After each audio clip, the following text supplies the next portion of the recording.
Bobby Chemmanur international jeweller. Ottapalam നഗരസഭാ council യോഗം നടന്നു. ഒറ്റപ്പാലം നഗരസഭാ കൗൺസിൽ യോഗം നടന്നു. 38 അജണ്ടകൾ ചർച്ച ചെയ്യുന്നതിനാണ് കൗൺസിൽ യോഗം നടന്നത്.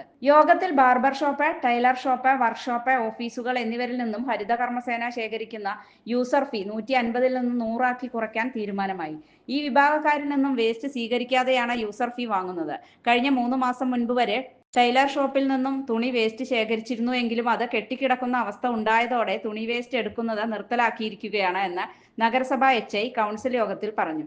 വേസ്റ്റ് നൽകാതെ യൂസർ ഫീ വാങ്ങുന്നത് ഒഴിവാക്കണമെന്ന അഭിപ്രായമാണ് കൗൺസിലിൽ ഉയർന്നു നിന്നത്.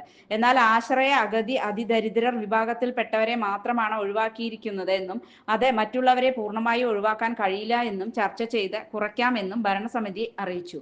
വീടുകളിൽ നിന്നും 60 രൂപയും വ്യാപാര സ്ഥാപനങ്ങളിൽ നിന്നും 150 രൂപയുമാണ് യൂസർ ഫീ ആയി ഹരിതകർമ്മസേന വാങ്ങുന്നത്. മിനിമം 5 ചാക്ക് വരെയാണ് 150 രൂപ. 5 ചാക്കിൽ നിന്നും 1 ചാക്ക് വർദ്ധിച്ചാൽ 100 രൂപ നിരക്കിലാണ് യൂസർ ഫീ വാങ്ങുന്നത്. അതേസമയം ബാർബർ ഷോപ്പുകൾ അടക്കമുള്ള വ്യാപാര സ്ഥാപനങ്ങളിൽ നിന്നും ഓഫീസുകളിൽ നിന്നും ഒന്നും വേസ്റ്റ് ഇല്ലാത്ത കാരണമാണ് വർക്ക്ഷോപ്പ്, ഓഫീസ്, ട്രെയിലർ ഷോപ്പ് എന്നിവിടങ്ങളിൽ നിന്നുള്ള യൂസർ ഫീ 100 ആയി കുറച്ചത്. വ്യാപാര സ്ഥാപനങ്ങളുടെ ലൈസൻസ് പുതുക്കുന്ന വിഷയവും കൗൺസിൽ ചർച്ചയായി. നിലവിൽ വ്യാപാര സ്ഥാപനങ്ങളിലെ കുടിവെള്ളത്തിന്റെ ടെസ്റ്റുകൾ നടന്നു വരുന്നുണ്ടെന്നും പരിശോധന നടത്തിയ 19 കടകളിൽ നിന്നും 14 കടകളിലെ വെള്ളത്തിൽ ഇക്കോളി കണ്ടെത്താൻ സാധിച്ചിട്ടുണ്ടെന്നും ഈ കടകൾക്കെല്ലാം തന്നെ വാട്ടർ ടാങ്ക് വൃത്തിയാക്കാനും വാട്ടർ പ്യൂരിഫയർ വയ്ക്കാൻ കത്ത് നൽകിയിട്ടുണ്ടെന്നും HI കൗൺസിൽ യോഗത്തിൽ പറഞ്ഞു.